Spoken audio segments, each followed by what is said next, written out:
meeting and what kind of agreement might be announced? Okay. Sir Deepak Choubey INS news. Sir इसमें एक और चीज़ भी है कि जो इजराइल ने ईरान पर जो हमला किया उसकी निंदा की गई है। इसके बारे में क्या कहेंगे आप?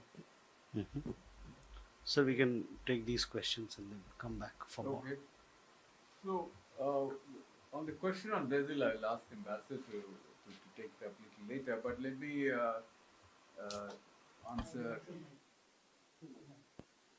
So, let me articulate some of the more important questions that came up in the context of Pahalgam.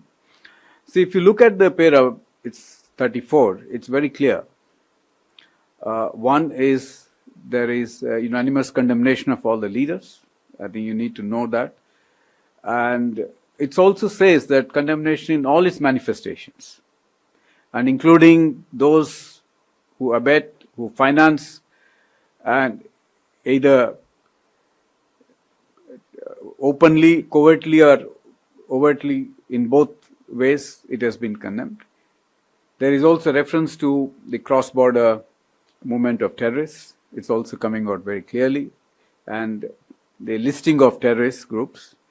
Then there is also a strong support for comprehensive convention on against international terrorism, which was India's formulation, India's initiative in the UN for a long time, as you know that.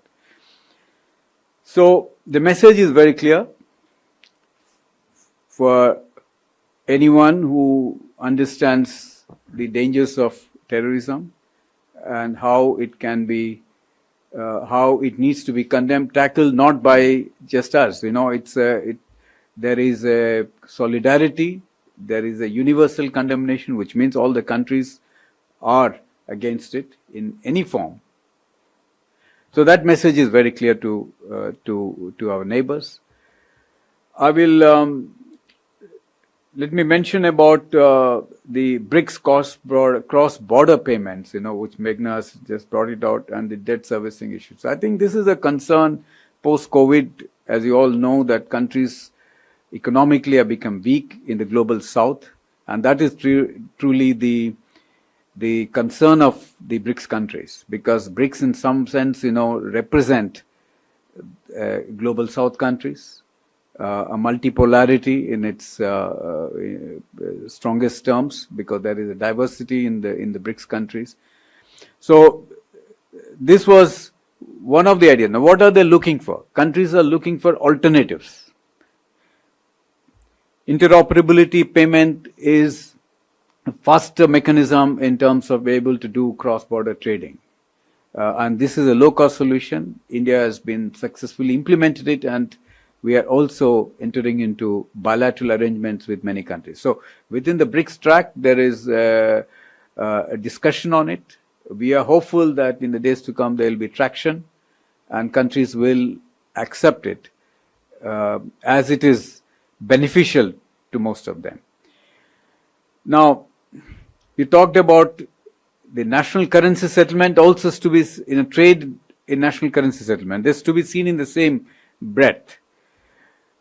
So significant progress has also happened in that context, and all the countries are quite supportive of these initiatives.